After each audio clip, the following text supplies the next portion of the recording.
Welcome, everyone, to the NBA podcast on RJ Bell's Dream Preview. I'm your host, Munaf Manji, back here to get you guys ready for another night of hoops on the Wednesday night schedule. We'll get into some big picture stuff in the association. We'll do a betting preview for a couple of games on the Wednesday card. Of course, give you our best bets, our player prop best bets, and also get you guys a coupon code over for pregame.com. But joining me on this episode to help me break everything down happening on the hardwood, you guys know him as the NBA guru himself. It's Mackenzie Rivers. Mackenzie, what's going on, my man? How you doing? Just another day, another dollar. What's up?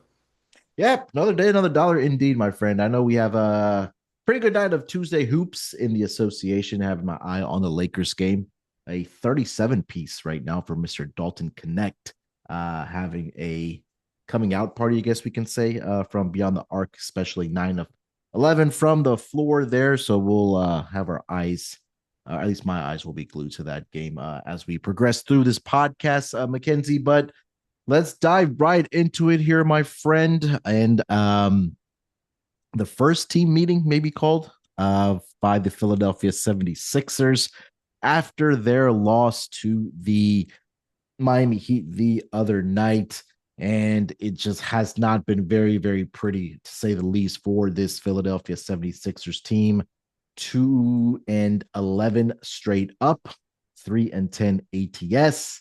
And yet to see Tyrese Maxey, Paul George, and Joel Embiid play a game together. And after that loss, that 17-point loss they suffered against the Philadelphia 76ers, against the Miami, I should say, Kyle Lowry, the veteran, decided to call a team meeting where Tyrese Maxey, one of the up-and-coming leaders and the young superstars in our league, decided to call out Joel Embiid in that meeting and said that his tardiness is what's really affecting the locker room. And from Mac, everything that I did read, that it was positive from coach's standpoint, from player standpoints.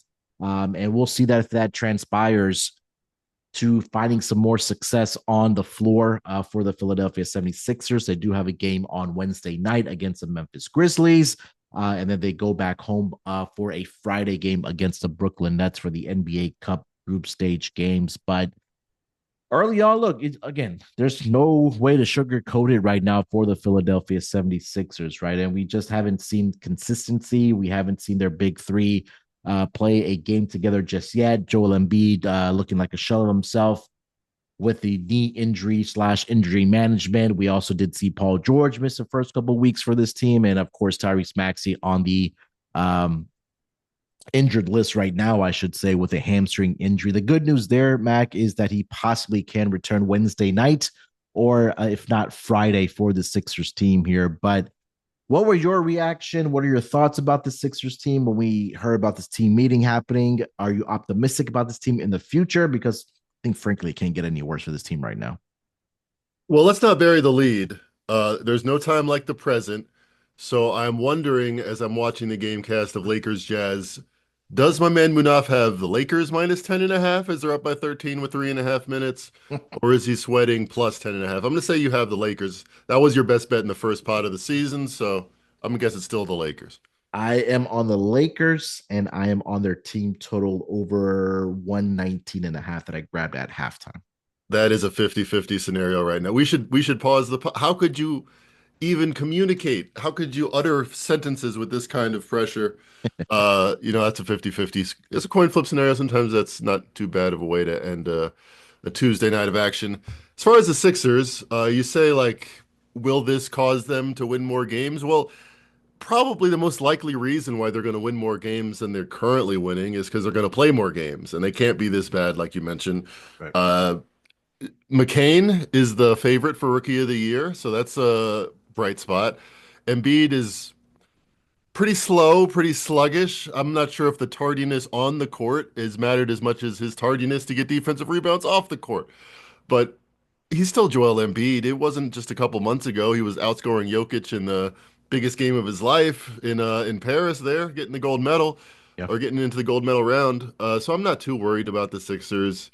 I guess we should be more worried than we are with the Bucks because they're 3.5 games worse than the Bucks or something like that, 2.5 games. Mhm. But it's still not even Christmas yet. Both these teams will be in the playoffs. They're both probably gonna be up against a team that they don't want to be up into round one, much like the Sixers were last year, and they'll probably lose or win. They'll have a puncher's chance. They're not going to be an easy out in the Eastern Conference playoffs. That's why many people lament the 82 game season because it seems like it's more dire if you're, like I was at 16, watching every night of NBA action, thinking that it was the beginning and ending of the world. But as you get more seasoned, it's just another month of basketball. The Sixers will be in the playoffs and tough to beat. Yeah, and again, like we mentioned, right? We just haven't seen Maxey, Embiid, and Paul George play a game together just Well, let's talk quite about Paul yet. George. Yeah, go I ahead. mean, yeah, Maxey's. Some people said he's had a great season. Some people that watched the tape a little more closely said he's had an awful season. He's been a high volume scorer when he's in there, but he's currently not in there. So we'll see with Maxey. He's young enough where if he has enough months in his career where he's averaging 30 a game, he'll probably be a factor that we'll need to consider. Embiid, like I said, I think he's going to be himself shortly. Even he's even shown some glimpses, like the Magic first half. By the way, if I just bet all my bets first half, I think I'd be undefeated this year. It's so You and me frustrating. both. Yeah, just undefeated, like every single time. Maybe it's some of the way I handicap, but he's looked okay at spurts. But Paul George, I was finally convinced by those like Bob Vulgaris, who was like on the soapbox for Paul George forever when he was with Indiana, that when he went to OKC, people had him as an MVP candidate. And I get his crossover is kind of nice at times, but he is not a 6'9" Kyrie as he has been called. He is not a great perimeter player. He just never has been. He goes to a new situation and he's averaging, I don't know, 18 points a game and he's shooting terribly. And we always think it's like about to click in with him because he's, I don't know, somewhat a popular guy. He's kind of like the kind of player that NBA heads want to like, versatile, can do everything, tall, lanky.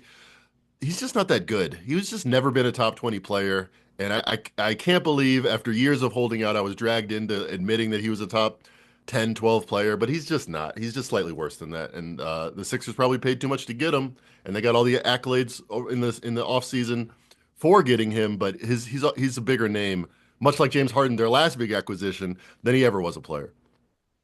Where do you rank the Paul George SGA trade as Well, I maybe mean, one of the worst? how how could it not be the worst trade in sports? Like Babe Ruth for a play was bad. Um, Trey Lance trade was bad. I mean, it's not even in the same like galaxy. Yeah, it's not at I all. guess I'm trying to think historically. Like I think John Elway was traded, but he was like going to hold out. He wasn't going to play for the Colts. No, it's a trade that I would have done, as Zach Lowe has said, I think pretty shrewdly. Like almost every GM does that without blanking. You get Yeah. Paul George and Kawhi, the two of the top 15 players in the league at that time. Everybody thought Kawhi had just won the Finals MVP, Yep. and I love Kawhi. I think he's underrated still historically. Like his peak game is that good. But yeah, you traded away an MVP and 15 first round picks. It's got to be the worst of all time. Yeah, and I think that trade, at least for early on, has netted them obviously SGA, Jalen Williams. They got in 2022, and they still have picks 2025, and they have the Clippers 2026 unprotected first rounder as well. So, looks like the Thunder are well set up for the future. Mac, anything else before we get to some games for Wednesday night? No, let's get into it. All right, let's get into it. We'll kick it off here on the Wednesday night card between the let's start it here with the Chicago Bulls. They are going to be visiting the Milwaukee Bucks in a division matchup here. Currently, as it stands here, Mac, we are seeing that the Bucks are a 8-point favorite in this game with a total of 236 and a half. I do see for the Chicago Bulls, as far as the injury report, Lonzo Ball is going to miss about another week or so here for the Bulls. Other than that, pretty clean injury report for them. Patrick Williams is questionable, but I do expect him to play. For the Milwaukee Bucks, they did see the return of Mr. Damian Lillard And Giannis is probable for this game, dealing with, I believe, a right knee issue, but all indications are that he will be playing in this game. 8 is the number right now, Mac, for the Bucks hosting the Chicago Bulls, their second matchup this season. What are you thinking about the Bucks and the Bulls? The Bulls might have a matchup advantage, but I gotta say, my power rankings make this a lot of value on the Bucks. I make it 9.5. And even if you're looking at this year's stats, and the Bucks are terrible, they're 5-9, they're -3.5 net rating. Or okay, well they're at home, so that's 2 points. And the Bulls, they're 6-9, but they have -6.5 net rating. So the Bucks are 3 points better. That already gets you to like 6, and I think the Bucks are a lot better than they've shown. I don't think there are many handicappers, there are many bookmakers that don't think that. That's why they're 8 point favorites versus a team with a slightly better record than them. But the reason that the Bulls, kind of started the slow demise or the fast leaking of the ship that is the Milwaukee Bucks is because the way they play, the Bucks just can't handle. They don't have that many defensive options. And if Giannis is even a little bit questionable, that keeps me away from it because the Bulls play the fastest pace in the league. They're going to get a Yep. lot of threes up. That's how they beat them last time. I'm not sure. Think the Bucks might be gassed by the end of the game. So lean Bucks, but it's a pass for me. Yeah, I think this was one of the games I did struggle with here, but I felt like the over may be in play here. The Bulls on the road thus far this season, I believe 7-2 towards the over in those spots. It just feels like the Bucks offense is stuck in a little bit of quick mud right now because it's Giannis and you're hoping to get something out of Dame, who had prior to the injury or the concussion, as to say, he was shooting the ball very well. But after that, there's just not much consistency for this Milwaukee Bucks team. But like I mentioned, the Bulls on the road thus far this season, 5-4 straight up, 5-4 ATS, 7-2 towards the over in those games. The last game that they did play against the Detroit Pistons, they did win that game 122-112. But part of that, they were giving up 120 plus points in their previous 8 road games. There were the Chicago Bulls here. So, like you mentioned, right, Chicago playing at the fastest pace. I think the Bucks can definitely match that. But I would expect to see points put up in this game, even with a monumental total right now sitting at 237 and a half, or sorry, 236 and a half, I should say, between these two teams. Anything else for this game here, Mackenzie, before we move on? We're gonna have to hit some free throws for the Lakers. I'll tell you that much. Yeah. All right, let's get over to the next game here. I wanted to get to. We got the Indiana Pacers. They are in Houston to take on the Rockets. Rockets currently laying 6.5 points in this game, with a total of 231 and a half. Injury report. Start here with the Pacers. They will be without Isaiah Jackson. Andrew Nembhard is also out for this game. Aaron Nesmith is out as well. I am seeing questionable tags on Ben Shepherd and also Miles Turner questionable. For the Rockets, pretty clean injury report. Only questionable tag is going to be Jalen Green, as he is dealing with an illness here. But Rockets let one slip away against the Milwaukee Bucks in their previous game, but now they're back home, Mac. They've been pretty good straight up, and ATS have the Houston Rockets. But what are your thoughts on this Pacers and this Rockets matchup? Well, they lost, but they covered against Yeah. the Bucks, so they've done nothing but impressed. And looking at like the top teams in the league, a lot of these teams we would expect to be there, maybe not this high. So here's the best net rating teams, the top six, and I'll leave one out. The Thunder, number one, Celtics, number two, Cleveland, number three. I'll skip one. Dallas, which might be a surprise because they're only 8-7, but if you would have told me they're one of the top five teams after they lost the finals, no one would be surprised. And then Golden State, the best ATS team, are close to it, 10-3. They're the number six team. Houston's right there at number four. Houston's the one I skipped. And thinking about why the Knicks aren't as good as they should be, why the Timberwolves aren't as good as they should be, it's because continuity, right? Well, the Rockets are the opposite of that. They've had the main guys in there, and there was some question if Jalen Green and Sengun could thrive, and they have. Very impressed with them. I think their numbers are real. Could only look at the Rockets. The Pacers, on the other hand, are they a fugazi? I mean, they are 6-8, 22nd net rating. Their offense, which was number one in the league, is dead average right now in the NBA. 16th, I guess, slightly worse than average. I can only look at the Rockets.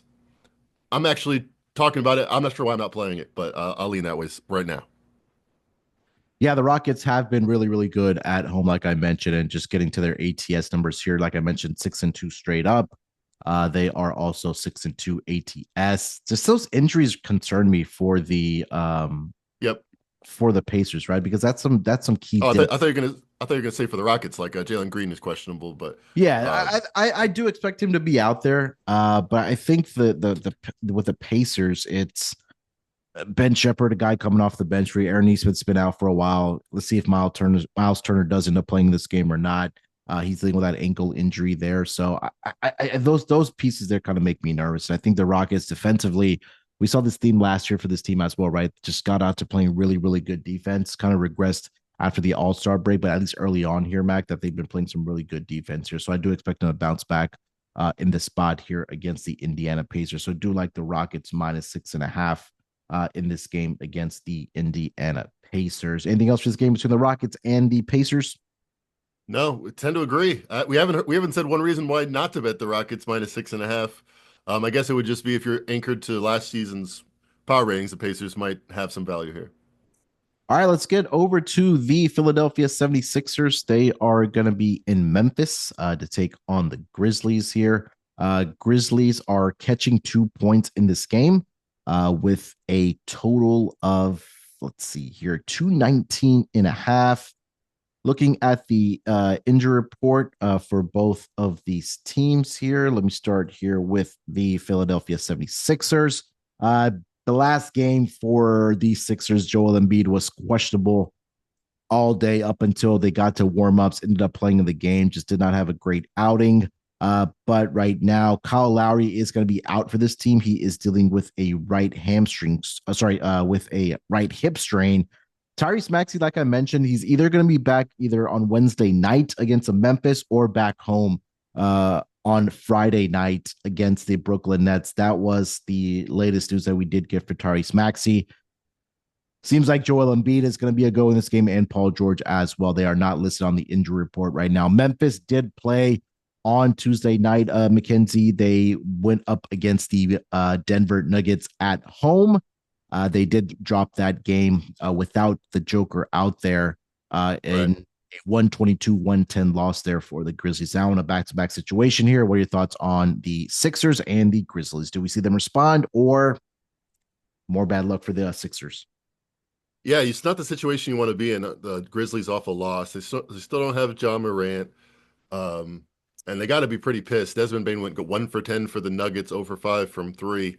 He'll be ready and bounce back. He'll get up early tomorrow morning for that one. I think if you like this game for the Sixers, I think in general, if you like the Sixers at all, not to be as bad as they've shown, -330, yes, to make the playoffs is very tempting to me. Uh, they don't have any draft picks to worry about. They don't have a long time horizon. For Joel Embiid to miss the playoffs would be catastrophic for the franchise. Um, so that is an impromptu best bet. Sixers, yes, to make the playoffs, -330. Yeah, I think for this Sixers team again, I before I can start backing them, I want to see how they respond coming out of this team meeting that was called, right? And typically we see maybe a response from a team, but I wish this game was at home Hmm. for the Philadelphia 76ers, and also the fact of Tyrese Maxey being questionable for this game coming back from the hamstring strain. We talked about it at the top of this episode that he was one of the vocal guys in that team meeting. So I would expect when he does return, whether it is on Wednesday night or Friday, that he comes out and plays well for this Philadelphia 76ers team. And I think that's, again, a very, very key piece, one of your core guys there for this Philadelphia 76ers team there. So um, I I'll take the Sixers here -2. I think this is a good spot for them. Memphis, again, their injury report has been um, something like it was last year, where you saw 5-6 guys out at a time and still back. Uh, Again, early they're missing key guys. You talked about John Moran; he's still considered week to week. Marcus Smart also, he did return, but he missed the game on Tuesday night with an illness. You talked about the shooting woes right now for Desmond Bane. So again, a desperate team coming in. I think for the Sixers, I'll lay the -2 here very reluctantly. But I do think they can bounce back here and start building some momentum and start winning some ball games here. Do the Sixers here. So I'll take the Sixers here on the spread -2 against the Memphis Grizzlies. Anything else for Sixers and Grizzlies? No, that makes me happy though. I'm glad the Sixers are going to get a win, so I cashed my playoff bet. I'm glad the Grizzlies are going to get a loss to cash my season long win total. There So we go. selfishly, great pick. Love it. All right. Before we do get over to our best bets for the Wednesday night card here, let me quickly tell you guys to get over to pregame.com. And right now, a great opportunity for you guys to get 20% off of anything, including any long term all access discounted subscriptions for listeners of this podcast only, which means you got to get on Mackenzie Rivers NBA picks package, which will take you through the NBA season. But how can you get that 20% off? Well, make sure you use that promo code Dribble20. That's DRIBBLE, the numbers 2, the numbers 0. 20% off of anything, including long-term all access discount subscriptions. I did the Fezzik Focus pod with Fez, of course, on Monday. And we both said that, when you have these type of handicappers that are in a little bit of a slump, this is a time where you want to get on their picks package because number one, they're going to trust their process, and I'm 200% confident that they are going to get out of those slumps and turn you a profit by the end of the season when that time does come there. But yeah, again, Mackenzie Rivers, get over there, buy his picks package, 20% off of anything. Make sure that promo code Dribble20. Mac, anything else you want to add there? Yes, we promised, we guaranteed it. We put it in our own blood handwriting that I will be positive by the end of the year. That was a slightly taller task the last time I spoke to you. Went 2-2, point plus what? Point 0.6 units to the positive. Just got to do that every week. And by June, we'll be doing good. There we go. That's all it takes. So Well, hop again, on now. Well, see, if you don't hop on right now, we're guaranteed plus 5 units for me because I'm a little bit better than I was when we plus guaranteed plus 7. mhm. So if you come back and I'm already positive, there's going to be less to guarantee you. So I'll say it again, but $1 million a game, it's $4 million in your pocket that wouldn't otherwise be there from now to the rest of the season with my NBA picks. There you go. Make sure, again, go over to pregame.com. Go to the pregame pros, dribble 20, DRIBBLE20. Make sure you guys buy Mackenzie's season long picks package for the NBA. All right, Mac, let's get over to our best bets for the Wednesday night card here. And early in the season here, but I think it's a right time for us to have a double best bet. And no, this was not planned because when Right? we do get on the pods, we say what our best bet is going to be. And lo and behold, we are on the same side. But Mac, I'll let you lead off here, man. Where are we going with our best bet? Very impressed with this team. They beat me, and I didn't sulk. I learned from my mistake. I bet the Celtics minus 5.5 over the Cleveland Cavaliers. Crazy game, could have gone either way on the side, but they did cover. And now I love the Cavs minus 13.5. I'm betting twice as much as I bet on the Celtics because the Cavs fit a very particular trend. Number one, I was just impressed by the way they're playing, getting shots up, didn't get bothered by missing early in the game. Defense was very consistent, and Evan Mobley is a baller. He can put Yeah. it on the ground. He can. Kenny Atkinson said we have 4 All-Stars on this team. We have to play like it. And at the time, they didn't have 4 All-Stars on this team because I don't think 2 or 3 of them had made the All-Star team yet. But they really do. And they're really playing like it. Evan Mobley being the youngest and probably the highest upside of anybody on that elite team, including Donovan Mitchell. If you stretch it out to say, what is his peak? What is his peak after 2 or 3 years? I'm liking what I'm seeing. I think they are putting it together. So I upgraded them from their first loss of the season. And teams that are on big winning streaks to start the year or any other time of the year, and they lose, almost always come back and shake it off. And then next game is a big win for them and a cover. If you have 12 straight wins in the NBA since this is 1996, and then you lose, you're 62% ATS in the next game, 43, 26, and 2. If you have a 14 game winning streak, and then you lose, it's even better. You're 27 and 10. That's 73% ATS. So, like we said, didn't pre-plan this. We both like different sides of the week. This was our favorite side for Wednesday, and I'm very happy and very intrigued by how you landed on this one, Munaf. But I love this. This is my best bet. Last few days, Cavs minus 13 and a half. Yeah, I mean, what you mentioned, right? I think that was a great game on Tuesday night between the Celtics and the Cleveland Cavaliers. But let's take a look at the numbers this season between these two teams. And um, just off the top, right? Offensive rating, even after what transpired on Tuesday night, the Cavs still the number one offensive rated team in the entire association. Where's the New Orleans Pelicans on that list? Second worst. Defensively, they have not been very good. And I think the when we talk about an X's and O's approach in this game here, the Pelicans don't have a true center. Even if all their guys were healthy, that's an area that they did not address in the off season, right? I mean, there's still Yeah. opportunity, of course, for them to go out and get a true center and some rim protection. But now you have to go up against the trees of the Cleveland Cavaliers, Jared Allen, Evan Mobley. They're going to clean up the boards. They're going to limit the second chance opportunities for this New Orleans Pelicans team as well. And they're going to make them shoot jump shots. They just don't have the horses right now to knock down those jump shots with all the injuries that they are dealing with. The Cleveland Cavaliers allowing the fifth least opponent second chance points per game, which is what telling you that they're doing a fantastic job of rebounding the basketball.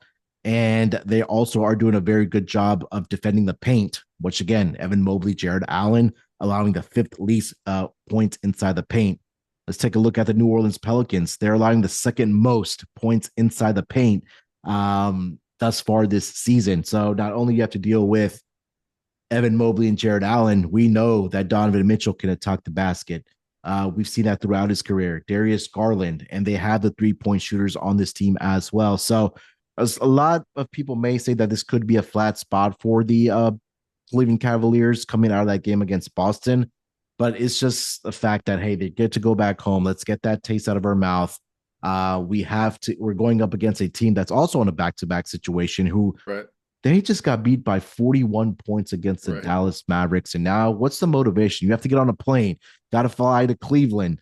Like Joakim Noah said, no, who wants to live in Cleveland? But yeah, I'm glad we agreed on this one here, Max. So again, double best bet, the first one of the season, the Cleveland Cavaliers. We're laying the chalk here, minus 13 and a half as our best bet for the Wednesday night schedule. And I didn't really get to mention, or I didn't mention the Pelicans. I got to, you gave me ample time to expound as I found, as I saw fit. But the Yeah. Pelicans and the spread. I mean, obviously we love the Cavs. They're a great team. I was very impressed with them. I upgraded them after their first loss. But why are you going to lay double digits versus this Pelicans team? I think it's more than justified. If you look at their numbers, they've been in the bottom 30 percentile of offensive production their last 5 games. Uh, and they're on a back-to-back. I really think Willie Green, he looked great for a few seasons. He made the playoffs before. He should have. I think it's over. I don't think it's necessarily his fault, but I think this structure has really fallen to the wayside. You mentioned they don't really have a center. I think that's true. Their defense has been a shell of what it could be. They don't really have a point guard. I mean, DeJounte Murray's been out. CJ Yeah. McCollum's been in out. Not like he's a great creator. Zion is a thing of the past. Brandon Ingram right now is on a trade me tour, and that's the really only exciting thing, which is not that exciting about the New Orleans Pelicans. So I think the Cavs, like you said, want to get that taste out of their mouth. And historically, the trend has been, you might think it's the opposite. You might think, oh, they just won a lot of games and they lost. It doesn't matter. No, very good trend. When you win 14 straight and lose, you're 27 and 10 the next game, winning each game on average by 8.5 points on the margin. So let's go ahead and cash this, and it'll be our first double best bet winner, appropriately as our first double best bet. And I'll add one more last note here for our double best bet. The Pelicans won their first game on the road against the Blazers, which was that come from behind victory in a Brandon Ingram game-winning shot. Since then, Mac, they are 0-6 straight up, 0-6 against the spread. They've lost every game by 15 or more points in that span. And of their last 4 road games, they haven't scored more than 91 points, which they did on Tuesday night against the Mavericks, but lost that game by 41 points here. So again, double best bet, laying the chalk here with the Cleveland Cavaliers minus 13 and a half hosting the New Orleans Pelicans. All right, Mac, one order of business left here. That is going to be our player prop best bet for the Wednesday night card here. And we'll go over to that game between the Atlanta Hawks. They are visiting the Golden State Warriors in the Bay Area. Right now, as it stands, the spread in this game is sitting at 8.5 in favor of the Warriors, with the highest total on the board right now at 239.5. So books are expecting points in this game. We're expecting points from a particular player on the Atlanta Hawks side, and that is going to be Mr. Jalen Johnson of the Atlanta Hawks to go over 17.5 points here for this Atlanta Hawks team. So first to start with Jalen Johnson, obviously having a breakout year. I believe right now he is the, if I'm not mistaken, the clubhouse leader for most improved player of the year thus far this early in the season here. And let me just double check that here real quick. I'm sorry, he's the second favorite. So Jalen Williams of the Oklahoma City Thunder 5-1, Jalen Johnson plus 550 currently over on DraftKings. But let's take a look at his numbers thus far this season. So on the season, he's averaging 19.4 points per game, 9.9 rebounds, so almost averaging a double-double on the season. The Atlanta Hawks, they've been dealing with injuries on their front court, I should say. But the one consistent player outside of Trae Young maybe has been Jalen Johnson. And particularly in the month of November here, Mac, he's averaging 36 minutes per game, averaging 20.8 points per game. And he's gone over this projection in 9 straight games for the Atlanta Hawks. And in 7 of those 9 games, he scored 20 plus points for the Atlanta Hawks. He's getting the shot attempts there as well, averaging 16 shot attempts per game, shooting it close to 51%. 35% from the 3-point line as well. And he also does a great job of rebounding the basketball, where he's, like I mentioned, on the season averaging 9.9 rebounds and also 9.3 rebounds in the month of November. And I think this is a guy that, again, is going to be a core piece for this Atlanta Hawks team going forward. But I like what I've seen from him. And usually when I'm betting on points props to go over, number one, I want to make sure that I'm getting the minutes from this guy. He's getting the shot attempts as well. He's just been consistent right now for this Atlanta Hawks team. So in a game where we're seeing a total of 239.5, I think that Jalen Johnson will be doing his part, contributing for this Atlanta Hawks offense. Player prop best bet, Jalen Johnson over 17.5 points on Wednesday night against the Golden State Warriors here, Mac. I like it. Jalen Johnson really filled in a role when DeAndre Hunter wasn't there. And I think the Hawks are young enough, not really young enough, but undeveloped enough team where we don't know it's like a 1-2 pecking order. We know it's Trae Young, and then it's whoever can help him. Well, DeAndre Hunter goes out in early October. Jalen Johnson takes over. Now I think, why is this number only 17.5 when you mentioned he goes over 8, 9 times in a row? Well, DeAndre Hunter's back, but he's coming off the bench. He's going to play more minutes than he would have if he was still hurt, but I don't think Jalen Johnson's role has been altered that much. And then one game they played together, they both missed each of the last 2 games. Jalen Johnson started and he got 15 shots up. Same as always in a game, the most competitive game where they actually had to win a cup game against the Wizards. That's when he was used the most. I think Quinn Snyder trusts him the most, even with DeAndre Hunter back in the lineup. So more of the same is our play here. 17.5, too low. We're getting over for Jalen Johnson. Yep, love it. Hopefully he does get us to the window here for the Wednesday night card.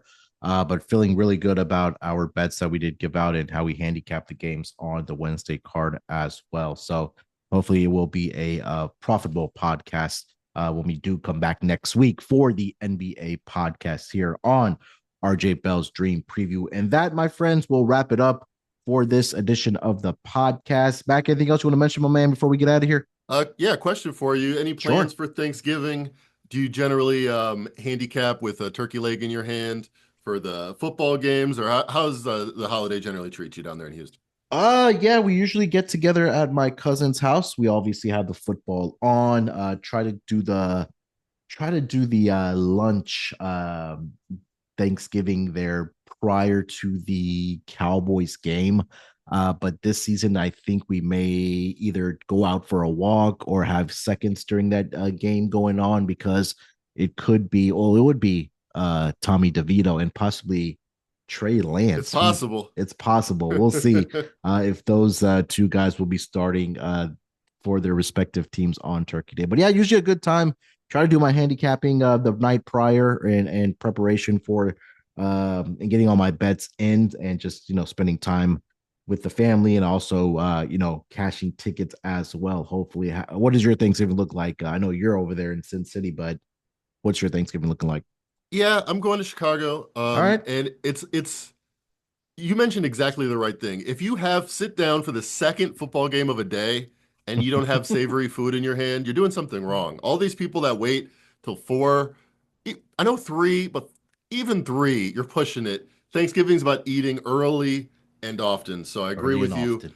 You got to eat by the second football game. It should be a law. I think with Trump in the White House, I know we don't get political, that actually it might happen, which I'm happy about. Turkey before the evening game should be a law. Yeah, that should be an absolute must. You got to eat throughout the day.